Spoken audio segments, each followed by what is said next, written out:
I remember thinking to myself, there's so many people in this world that have it so much worse than me. There's people sitting on their deathbed struggling for their last breath. I have everything I ever wanted, but why wasn't that enough? It was this mixed feeling of guilt and selfishness, but that's what I struggled with most. My name's Tom Ellison. I'm a student athlete at Queen's University, and this is my story.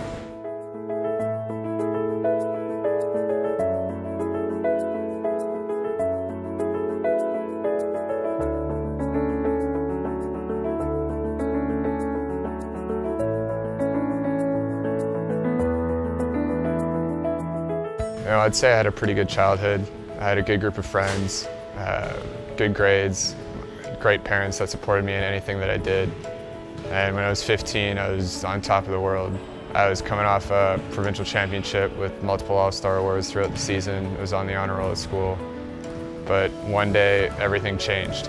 It couldn't have been later than 9 or 10 in the morning when the phone rang and my dad answered it. And he was probably only on the phone for 10 seconds before he hung up and ran upstairs to my mom. And all I could hear was them yelling and sobbing, and I couldn't really understand what was going on. A couple minutes later, they came downstairs and sat me and my brother down on the couch and broke the news to us that my cousin Stefan had killed himself the night before.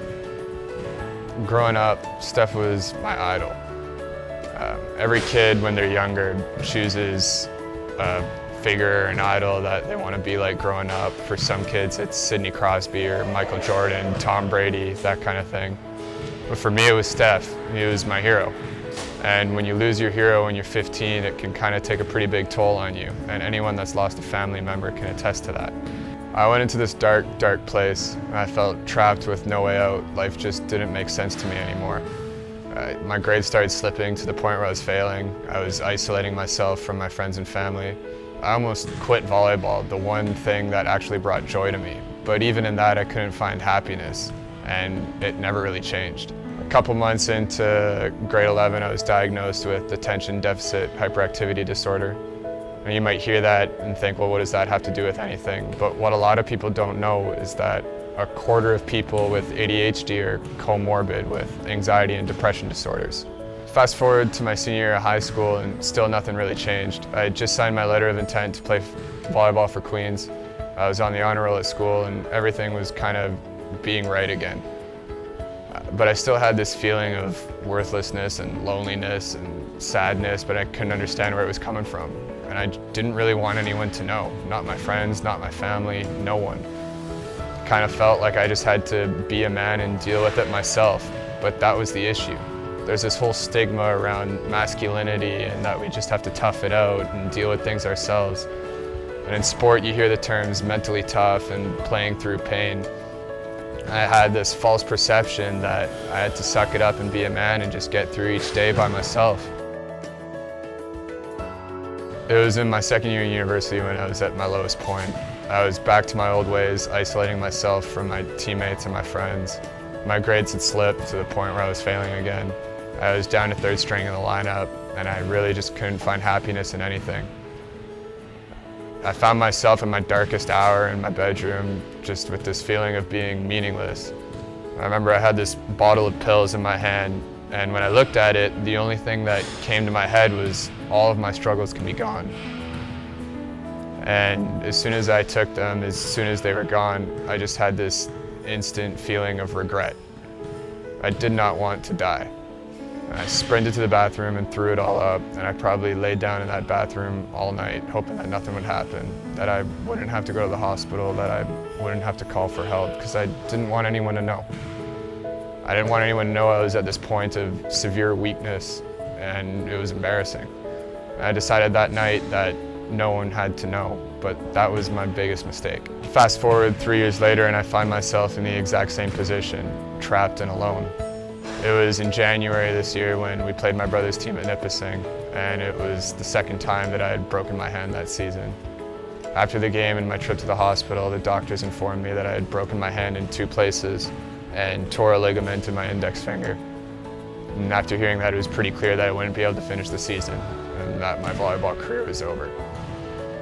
It was a tough pill to swallow. The one thing that I had truly loved in life was taken away from me.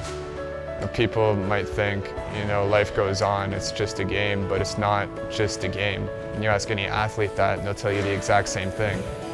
And even though I couldn't find happiness in this game, it was still an opportunity to escape from the outside world.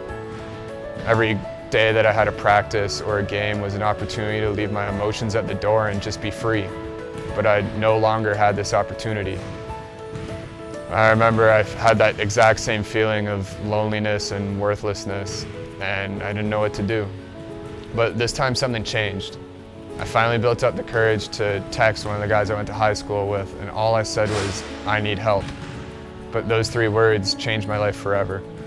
I learned that day that this stigma around masculinity and being a man and being tough, it's not real. Everyone in the world's going through something. It was actually a couple weeks ago that I was having a really bad day, and I reached out to one of my friends.